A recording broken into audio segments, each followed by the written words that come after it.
Salam sejahtera bagi kita semua. Perkenalkan, nama saya Serafin Seriman Nurak SPD, Guru Agama Katolik dan Budi Pekerti di SMKN 1 Lambaleda, sekaligus mahasiswa Program Pendidikan Profesi Guru PPG BN1 tahun 2025, Sekolah Tinggi Katolik Santo Yakobus Merauke, dengan nomor induk mahasiswa 2486905175. Pada hari ini, Jumat 9 Mei 2025, saya melaksanakan praktek pembelajaran guna mengikuti uji kinerja di SMKN 1 Lambaleda dengan tema pembelajaran bersikap kritis dan bertanggung jawab terhadap media massa, fase E, kelas 10, program studi agribisnis ternak ruminansia. Berikut ini videonya, mari kita saksikan.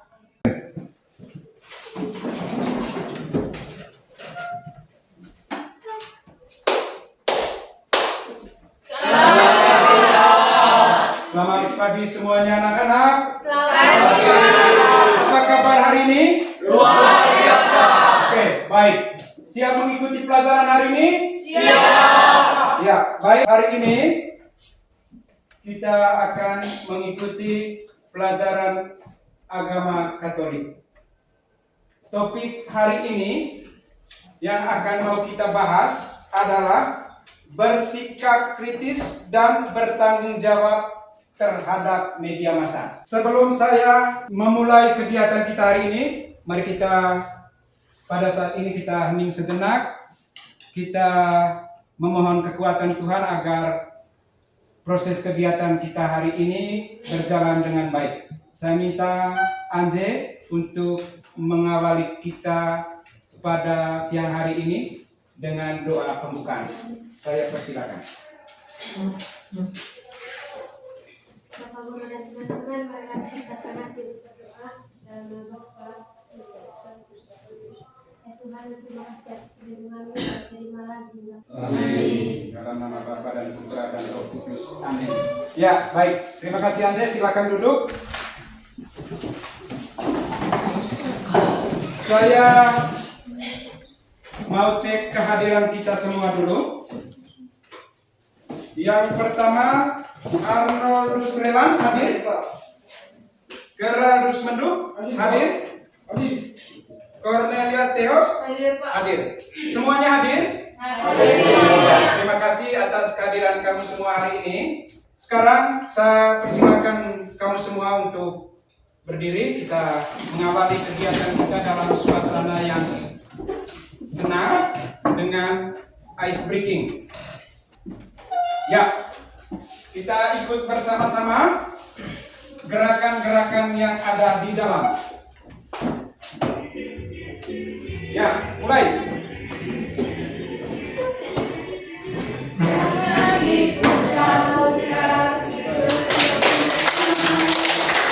Tangan diputar-putar, peganglah bahu.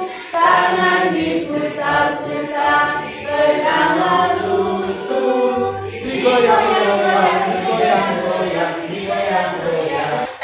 Silakan duduk. Ya.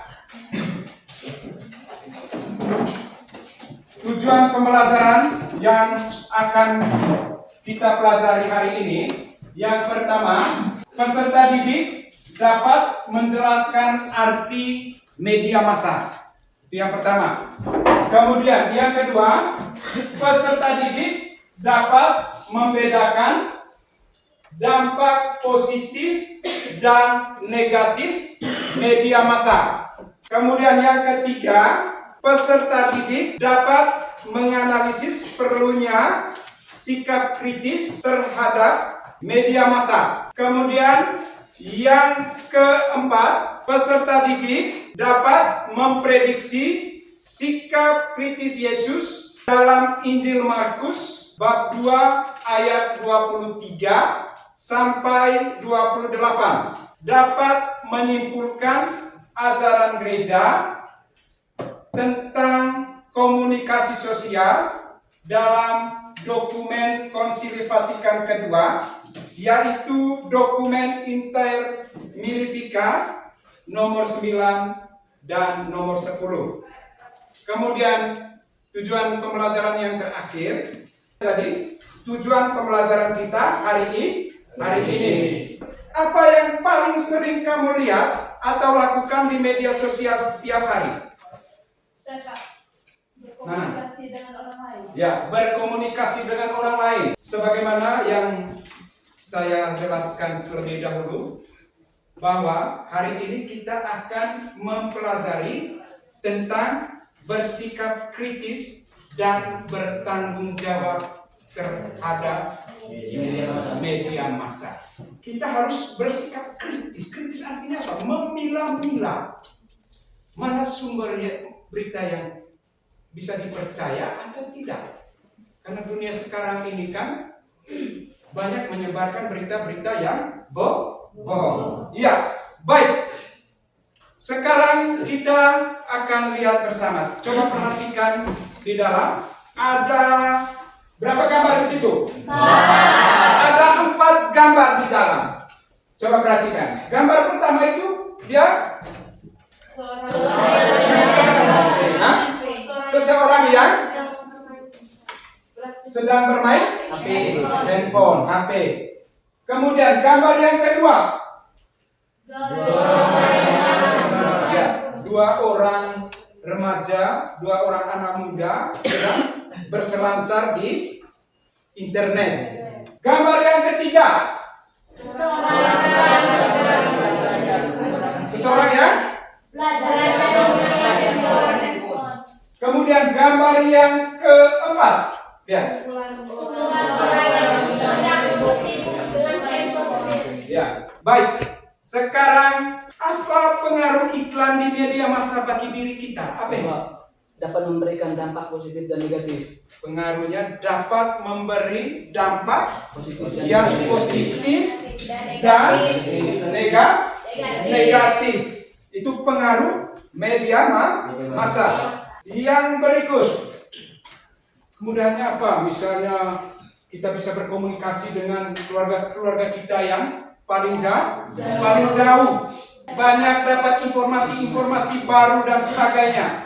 Jadi kita dituntut untuk bersikap kritis dan bersikap bijak terhadap mereka. Ini pesan dari gambar ini. Sekarang saya minta kamu semua untuk duduk dalam bentuk kelompok. Kelompok ya, silakan berdiri.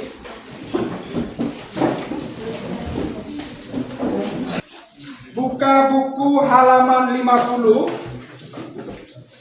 Buka buku halaman 50 sudah? Sudah. Halaman 50 kamu kerjakan,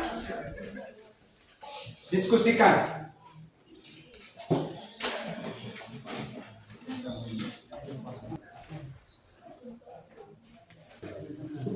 Ya.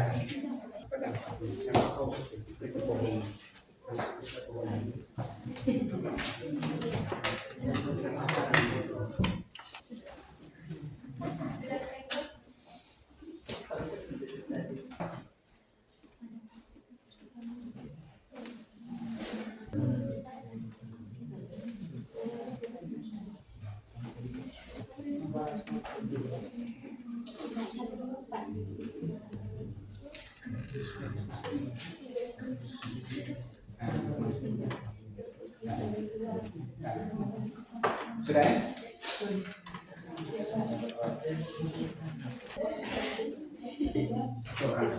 Satu orang sebentar yang mewakili kelompoknya untuk mempertanggungjawabkan diskusinya di depan teman-teman.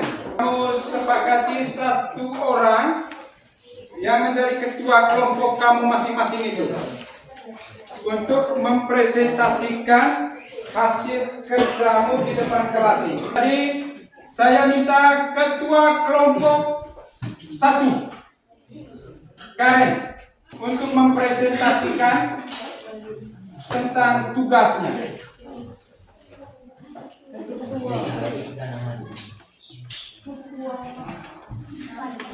Ya, baik. Sekarang semua mata tertuju ke sini. Semua ke sini. Sekarang kita mendengarkan apa yang menjadi hasil dari yang kelompok 1 diskusikan. Sekarang Karin melaporkan apa yang menjadi hasil diskusi mereka. Mulai. Terima kasih atas waktu dan kesempatan yang diberikan kepada saya. Saya perwakilan dari kelompok 1 untuk membacakan hasil diskusi yang kami kerjakan. Soal pertama, apa yang mendasari kaum remaja sehingga menjadi rentan terhadap penyebaran hoax? Yang pertama, jawaban nomor 1. Yang mendasari kaum remaja sehingga menjadi rentan terhadap penyebaran hoax yaitu diperparah oleh rendahnya minat baca. Yang kedua, apa dampak berita hoax dalam kehidupan sosial? Jawaban, hoax dapat menyebabkan kekacauan, konflik, dan keretakan hubungan antar individu maupun kelompok. Yang ketiga, carilah contoh berita hoax yang beredar dalam masyarakat kita akhir-akhir ini. Jawaban, salah satu contoh hoax yang beredar adalah informasi palsu bahkan vaksin COVID-19 menyebabkan kemandulan atau mengandung. Bahwa begitu besar bahaya hoax, terutama di kalangan remaja. Kamu sadar tidak? Kenapa remaja itu sangat rentan terhadap berita hoax? Kan kamu sudah jawab. Kamu sudah diskusi itu. Rentannya remaja dengan hoax. Pertama tadi dari hasil diskusi kamu apa? Yang pertama? Kurangnya membaca. Literasi. Kurangnya membaca. Kemudian upaya apa yang dapat kita lakukan untuk menangkal hoax? Upayanya. Upaya apa? Meningkatkan kesadaran. Tingkatkan literasi itu tadi. Baca. Orang sadar karena dia sudah baca banyak. Ketika dia baca banyak, pengetahuannya juga semakin banyak. Luas. Ya, baik. Sekarang kita akan lihat tentang bagaimana kitab suci berbicara tentang hoax itu, tentang bersikap kritis. Itu akan kita lihat dalam Injil Markus bab 2 ayat 23 sampai dengan 28. Saya baca bab 2 ayat 23 sampai dengan 28. Murid-murid memetik gandum pada hari Sabat. Pada suatu kali pada hari Sabat, Yesus berjalan di ladang gandum, dan sementara berjalan, murid-muridnya memetik bulir gandum. Maka kata orang-orang Farisi kepadanya, "Lihatlah, mengapa mereka berbuat sesuatu yang tidak diperbolehkan pada hari Sabat?" Jawabnya kepada mereka, "Belum pernahkah kamu baca apa yang dilakukan Daud ketika ia dan mereka yang mengikutinya kekurangan dan kelaparan? Bagaimana ia masuk ke dalam rumah Allah waktu Abiathar menjabat sebagai imam besar?" Ya, baik. Jadi ini adalah bagaimana Yesus memberi contoh kepada kita tentang bersikap menanggapi sesuatu hal. Bersikap menanggapi sesuatu hal. Jadi tadi Yesus katakan apa? Hari Sabat untuk manusia, bukan Manusia. manusia untuk hari Sabat. Ya, baik. Jadi itu Kemudian ini yang pertama. Yang kedua, dalam apa tadi? Dokumen Konsil Vatikan kedua itu kamu lihat di situ, ada di buku itu. Dokumen Inter Mirifica 9. Ya, baca di situ. Kewajiban khusus mengikat semua penerima. Lihat, baca. Yakni para pembaca, pemirsa dan pendengar yang atas pilihan pribadi dan bebas menampung informasi-informasi yang disiarkan oleh media itu. Ya, jadi dokumen Konsil Vatikan kedua ini dia menegaskan tentang bagaimana kita bermedia.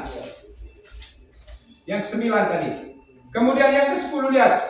Yang ke-9, 10 kewajiban kaum muda dan para orang tua berkaitan dengan bermedia.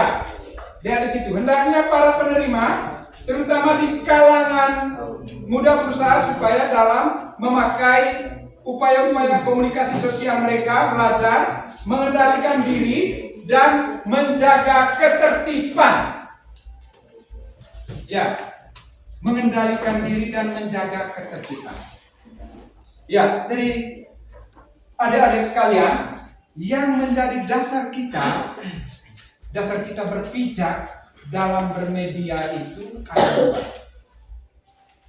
Yang menjadi dasar kita dalam berpijak. Yang pertama apa? Kitab suci. Kitab suci. Kitab suci itu menjadi dasar kita. Karena dalam kitab suci tertuang ajaran, sikap Yesus itu sendiri. Jadi ketika Yesus diprotes oleh orang-orang Yahudi, orang-orang Farisi, pada hari Sabat mereka mengerti ganggu. Pada aturannya, menurut kebiasaan dan adat kebiasaan orang Yahudi, hari Sabat itu tidak boleh apa? Bekerja. Tapi Yesus sebaliknya melanggar. Karena orang-orang Yahudi dan orang Farisi itu kan mereka menjalankan hukum dan aturan secara tertulis. Ada yang disebut tertulis, ada yang disebut tersirat. Kalau tertulis itu apa yang ditulis itu yang dijalankan. Kalau yang tersirat apa? Yang tersirat apa dibalik itu? Makna dibalik sebuah peristiwa ini. Paham? Ya. Jadi mereka tadi protes terhadap Yesus tentang kenapa Yesus dan murid-muridnya memetik gandum pada hari Sabat. Jawaban Yesus tadi apa? Jawaban Yesus. Anak manusia bukan Hari Sabat. Hari Sabat diadakan untuk manusia dan bukan manusia untuk hari Sabat. Coba kamu renungkan. Hari Sabat bukan hari Sabat untuk manusia dan bukan hari Sabat. Hari Sabat bukan Hari Sabat bukan untuk manusia. Bukan untuk manusia. Dan sebaliknya, manusia bukan. Menurut kamu apa maksudnya? Maksudnya begini Pak, hari Sabat bukan berarti untuk hari bekerja dengan manusia, tapi Iya. untuk Aturan itu memanusiakan manusia. ya Pak. Aturan itu bukan menghukum, bukan membuat orang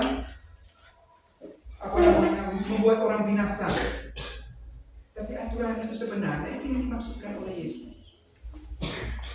Yang dimaksudkan oleh Yesus itu aturan itu untuk mendidik orang, bukan untuk menghukum orang. Aturan itu membuat orang untuk hidupnya lebih baik, bukan membuat orang merasa tidak tenang hidupnya. Ya, baik. Dari itu beberapa hal yang kita lihat dari cerita tentang Yesus memetik gandum pada hari Sabat. Kemudian dasar yang kedua, kamu lihat di situ tentang bagaimana dokumen Konsili Vatikan kedua dia secara khusus berbicara tentang bagaimana kita harus berbijak ketika kita bermedia sosial. Kita harus berbijak. Kembali ke sumber referensi utama iman Katolik. Referensi. Kalau mau memahami iman Katolik secara utuh dan benar, yang pertama itu kita harus cari sumbernya di mana? Kitab suci. Setelah sumbernya kita dapat di kitab suci, yang kedua apa? Sudah tradisi yang dimaksud itu tradisi apa? Para rasul. Kemudian yang tiga, ajaran magisterium gereja. Magisterium. Lalu masih ingat tuh magisterium. Ajaran magisterium pemimpinan gereja itu. Paus, uskup, para imam, diakon itu yang masuk dalam magisterium gereja. Paus, kepemimpinan gereja. Yang tertinggi paus, yang kedua uskup. Ya. Dari pertama kita lihat di kitab suci. Tadi dasar biblisnya dalam bermedia sosial ini. Peristiwa Yesus memetik gandum bersama muridnya pada hari Sabat. Kemudian dua dokumen ini tadi, dokumen Konsili Vatikan kedua. Intermirifica. Sebaliknya janganlah mereka menghindari apa saja yang bagi diri mereka sendiri menyebabkan dan memungkinkan timbulnya kerugian rohani. Salah bermedia sosial yang berakibat fatal bagi diri kita sendiri. Saya dengar sekarang itu hati-hati buat status saya dengar yang terakhir ini banyak. Kalau kita mau lamar kerja itu orang telusuri lagi rekam jejak kita seperti apa, rekam jejak digital. Itu yang pertama. Kemudian intermirifica yang ke-10 itu kewajiban kaum muda dan para orang tua. Kewajiban yang pertama apa? Supaya dalam komunikasi sosial mereka belajar mengendalikan diri dan menjaga ketertiban. Mengendalikan diri, kemudian ketertiban sosial. Karena dengan mengendalikan diri, ketertiban akan tercipta. Jadi ada dua tadi. Injil Markus bercerita tentang Yesus memetik gandum pada hari Sabat. Kemudian yang kedua, dokumen Vatikan kedua, intermirifikasi. Dari dua hal itu yang menjadi dasar pijak kita dalam bermedia sosial. Jadi ada dua hal itu yang menjadi dasar pijak kita.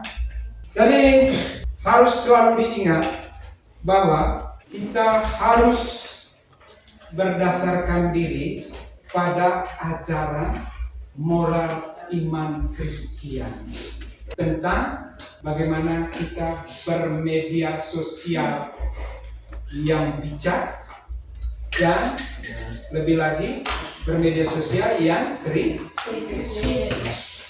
Ya, baik. Itu beberapa hal yang kita dapat dari sikap Yesus dan dua dokumen ini tadi. Saya rasa ini sangat menarik sekali.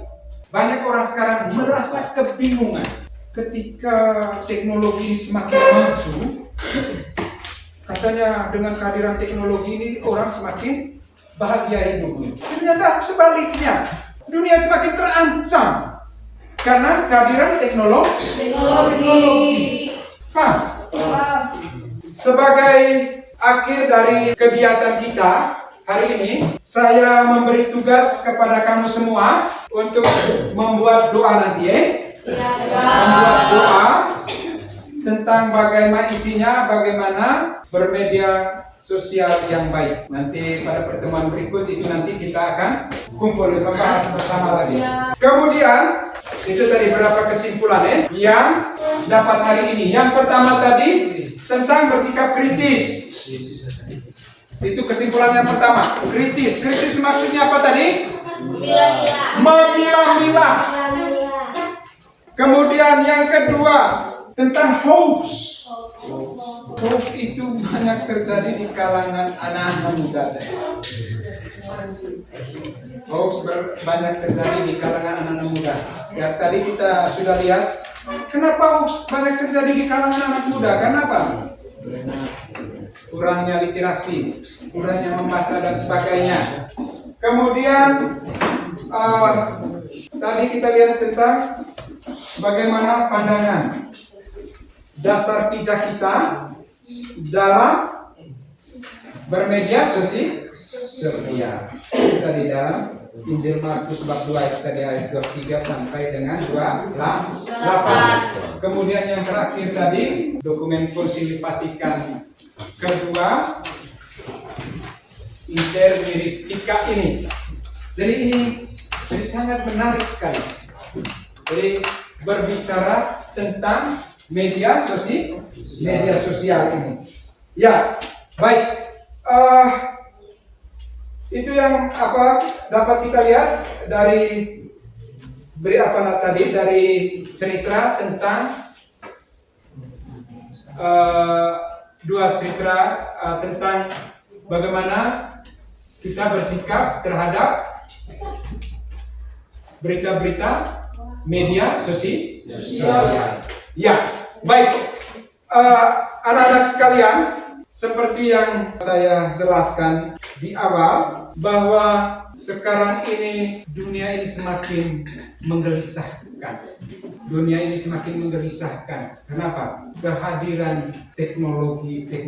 Katanya teknologi ini dapat membuat kemudahan dalam hidup manusia. Tetapi apa yang terjadi? Yang terjadi sebaliknya apa? Membuat manusia gelisah. Karena orang atau ada oknum yang memanfaatkan media ini untuk tujuan yang tidak baik. Termasuk kita ini. Ada yang sebagian besar orang menggunakan media sosial untuk tujuan yang tidak baik. Ada yang memanfaatkan media sosial untuk tujuan yang baik. Tadi di awal itu kita lihat, kita sebagai orang Katolik, pertanyaan awal itu, apakah kita mampu memanfaatkan media sosial ini untuk mewartakan tentang kebaikan? Tadi kamu jawab, bisa. Jadi sebagai orang Katolik, kita harus memanfaatkan peluang ini. Misalnya debat Facebook, debat apa lagi? Debat banyak sekali Jadi kita diharapkan memanfaatkan media-media teknologi informasi ini untuk menyebarkan kebaikan bagi sesama kita demi kebaikan dan keselamatan umat manusia pada Jadi ini beberapa hal yang berkaitan dengan bersikap kritis terhadap media sosial. Selama ini toh? Baik, jadi itu beberapa hal. Sekarang saya minta untuk hening, kamu mengikuti dalam hati setiap apa yang saya ucapkan di sini. Curhatlah pada Tuhan, jangan di media sosial. Mari kita masih merenungkan. Jadi curhatlah pada Tuhan, inti pesan kita yang terakhir pada saat ini. Dan akhirnya pertemuan kita hari ini selesai dan mari kita beri tepuk tangan. Baik, kita tutup kegiatan kita dengan doa. Berdiri.